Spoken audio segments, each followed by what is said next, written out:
औरत को अगर तवाइफ की तरह अदाएं दिखा के एक बीवी, औरत का लफ्ज़ भी नहीं इस्तेमाल किया मैंने, बीवी का लफ्ज़ इस्तेमाल किया कि बीवी जो है वो अगर अपने शौहर को अट्रैक्ट करने के लिए अगर एक तवाइफ का भी जो है वो उसको अदाएं दिखानी पड़े तो वो दिखा सकती है अपने क्वालिटी टाइम में, अपने स्पेसिफिक टाइम में जो है वो। अगर उसका शौहर उसको कह रहा है कि मुझे नाच के दिखाओ तो वो दिखा सकती है। कोई कपड़े पहनने के लिए उसको कहता है तो वो पहन के दिखा सकती है। इसमें क्या मतलब मैंने गलत बात कर दी? यहाँ पर ख़वातीन में जो डिप्रेशन बढ़ रहा है वो मर्दों की तवज्जो ना देने की वजह से बढ़ रहा है। अगर आपके बाल बिखरे होंगे, आप में से प्याज़ों की स्मेल आ रही होगी, किचन में आप काम कर रही होंगी, पसीने पसीन हुई हुई हैं और शौहर को आप वैसे ही वेलकम करती हैं, उसके आने से पहले ना आप नहाती हैं ना अपने जो है वो सफाई सुथराई करती हैं, तो आप क्या एक्सपेक्ट करती हैं अपने शौहर से कि वो एक ऐसी औरत को जो है वो एक्सेप्ट करेगा या एक ऐसी औरत के साथ जो है वो अपने रिलेशनशिप जो है वो कैरी करेगा? के लिए तो वैसे ही मर्द जो हैं वो कुछ कोई मायने नहीं रखते, लेकिन अगर इस्लाम ने मर्द को मुकाम दिया है, एक बीवी को जो है वो अगर कहा जाता कि तुम्हें सजदा जायज़ होता तो वो शौहर को होता। मुझे ये चीज़ इफ़त उमर या मतीरा को कंफर्म नहीं करनी, अपनी आवाम को सफाइयाँ देनी है जो मुझे देखते हैं टेलीविज़न पर भी, मेरे फैंस हैं। अस्सलाम वालेकुम नाज़रीन, उर्दू 5 के साथ मैं हूँ आपके होस्ट राबिया अली। नाज़रीन, इस वक्त जो शख्सियत मेरे साथ मौजूद है मुझे लगता है किसी तारुफ की मोहताज नहीं है। आजकल सोशल मीडिया पर एक वीडियो जो है काफ़ी वायरल है जिसमें ये इंटरव्यू चल रहा है, ये छोटी सी एक बात चल रही है कि जो औरत है वो मर्द के लिए तवाइफ है। एक मखसूस तबका जो है उस बात को नेगेटिव शो कर रहा है, उस पर तनकीद कर रहा है और बहुत से लोग इसको सपोर्ट भी कर रहे हैं। तो हमारे साथ senior anchor person doctor Nabiha Ali Khan जो है वो मौजूद हैं, उनसे बात करते हैं कि ये कैसे इनकी ये वीडियो वायरल हो गई और जंगल में जिस तरह आग लगती है इस तरह वो वीडियो फैल गई है, तो किस तरह ये क्रिटिसाइज का सामना कर रही है। अस्सलाम वालेकुम। वालेकुम अस्सलाम। कैसी फीलिंग है, इतना वायरल हो गई मज़ीद? अच्छा, मैं वायरल की बात ही नहीं है, सारा दिन मैं टीवी पे बैठी रहती हूँ, आपको पता है, और मेरा प्रोग्राम एक निजी टीवी चैनल पर जो है वो डेली ऑन एयर होता है अल्हम्दुलिल्लाह। तो हमें कोई क्रेज़ नहीं है कि हम जो है वो मशहूर हों। अल्हम्दुलिल्लाह 10 साल का कैरियर है, एज अ चाइल्ड स्टार जो है वो कैरियर है। बहुत सारे कम लोगों को मतलब बहुत सारे लोगों को पता है, बहुत सारे लोगों को नहीं भी पता कि मैं एक जर्नलिस्ट भी हूँ, एंकर पर्सन हूँ और बहुत छोटी उम्र से मैंने काम स्टार्ट किया और मैं एक माहिर नफ्सियात भी हूँ। तो ज़ाहिर है कहीं मेरा एज अ माहिर नफ्सियात इंटरव्यू हो रहा होता है, कहीं मेरा जो है वो एज अ जर्नलिस्ट इंटरव्यू हो रहा होता है। अब ये आवाम जो ज़रा कंफ्यूज हो गई है कि ये जर्नलिस्ट हैं या ये माहिर नफ्सियात हैं। तो जो इंटरव्यू आपका वायरल हुआ वो क्या इंटरव्यू था, कैसे वो बात आपके मुँह से निकली और वो क्या बात थी एक्चुअल में? अच्छा देखिए, मेरी इस बात को लेके बड़ा गलत तरीके से इसको प्रिटेंड किया जा रहा है। इफ़त उमर साहिबा जो है वो पाकिस्तान का एक अच्छा बड़ा नाम है, उनको इस बात को समझना चाहिए था कि मैंने ये बात क्यों की है, या मेरा पूरा इंटरव्यू जो है वो सुन लेती पहले, क्योंकि उन्होंने मेरी जो क्लिप है वो उठा के पहले जो है वो पोस्ट कर दिया, उसके बाद मेरा जो है वो पूरा इंटरव्यू उन्होंने लगाया, तो उसका कोई फ़ायदा नहीं था। आपको चाहिए था कि पहले पूरा इंटरव्यू सुन लेती।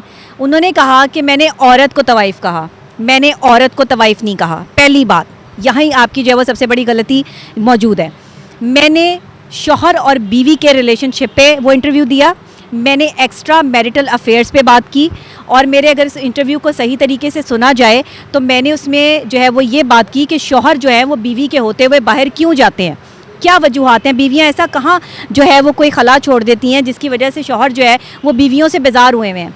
तो इसमें कौन सा गलत टॉपिक था? आपके पाकिस्तान का जो है वो करंट टॉपिक है, हॉट टॉपिक है, आपके हर घर का, आपके माशरे का टॉपिक है। और मैंने अगर उसमें ये कहा कि जो है वो एक औरत को अगर तवाइफ की तरह अदाएं दिखा के एक बीवी, औरत का लफ्ज़ भी नहीं इस्तेमाल किया मैंने, बीवी का लफ्ज़ इस्तेमाल किया कि बीवी जो है वो अगर अपने शौहर को अट्रैक्ट करने के लिए अगर एक तवाइफ का भी जो है वो उसको अदाएं दिखानी पड़े तो वो दिखा सकती है अपने क्वालिटी टाइम में, अपने स्पेसिफिक टाइम में जो है वो। अगर उसका शौहर उसको कह रहा है कि मुझे नाच के दिखाओ तो वो दिखा सकती है। कोई कपड़े पहनने के लिए उसको कहता है तो वो पहन के दिखा सकती है।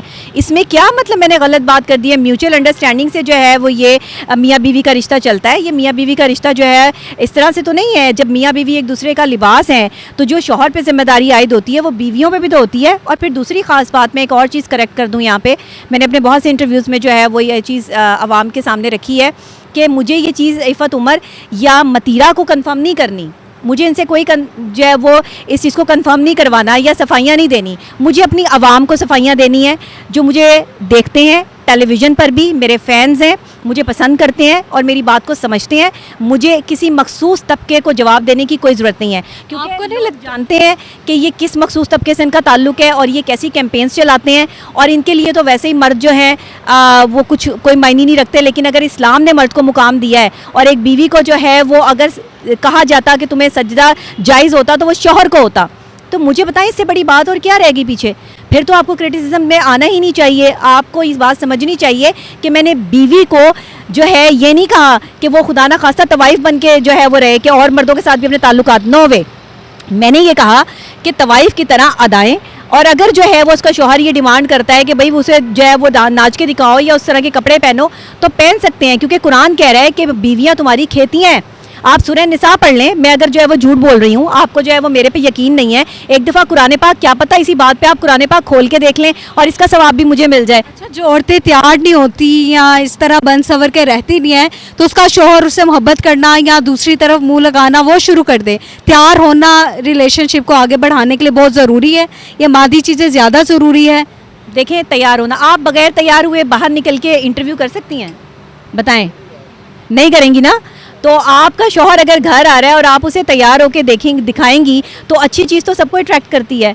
अगर आपके बाल बिखरे होंगे, आप में से प्याज़ों की स्मेल आ रही होगी, किचन में आप काम कर रही होंगी, पसीने पसीन हुई हुई हैं, और शौहर को आप वैसे ही वेलकम करती हैं, उसके आने से पहले ना आप नहाती हैं, ना अपने जो है वो सफाई सुथराई करती हैं, तो आप क्या एक्सपेक्ट करती हैं अपने शौहर से कि वो एक ऐसी औरत को जो है वो एक्सेप्ट करेगा या एक ऐसी औरत के साथ जो है वो अपने रिलेशनशिप जो है वो कैरी करेगा। हमारे यहाँ कम्युनिकेशन गैप है मर्दों में और औरतों में, ख़ासतौर पे मियाँ बीवी के रिश्ते में। जब मैं मर्द औरत की बात करती हूँ तो हरगिज़ मेरी इस जो है वो जुमले को ये ना समझा जाए कि मैं आम मर्दी औरतों की बात कर रही हूँ। मैं बीवी और शौहर की बात करती हूँ, क्योंकि मैं रिलेशनशिप डील करती हूँ, इसीलिए मैं मियाँ बीवी के रिलेशनशिप को जो है वो डील करती हूँ।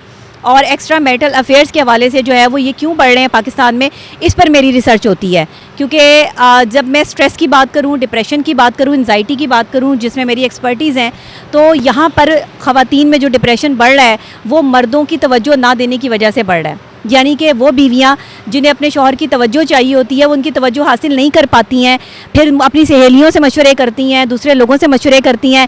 तो बड़े लोग भी और सब उनको यही मशवरा देते हैं कि तुम थोड़ा अपने शौहर के लिए जो है वो तैयारी किया करो, कोई उसके आने से पहले जो है वो ख़ुद को भी जो है वो संवारा करो। आपको नहीं लगता कि आपका इतना आउटस्पोकन होना या ब्लंट होना आपके लिए नुकसानदेह नहीं है, या नुकसान आपको कभी पहुंचाता है इतना आउटस्पोकन होना?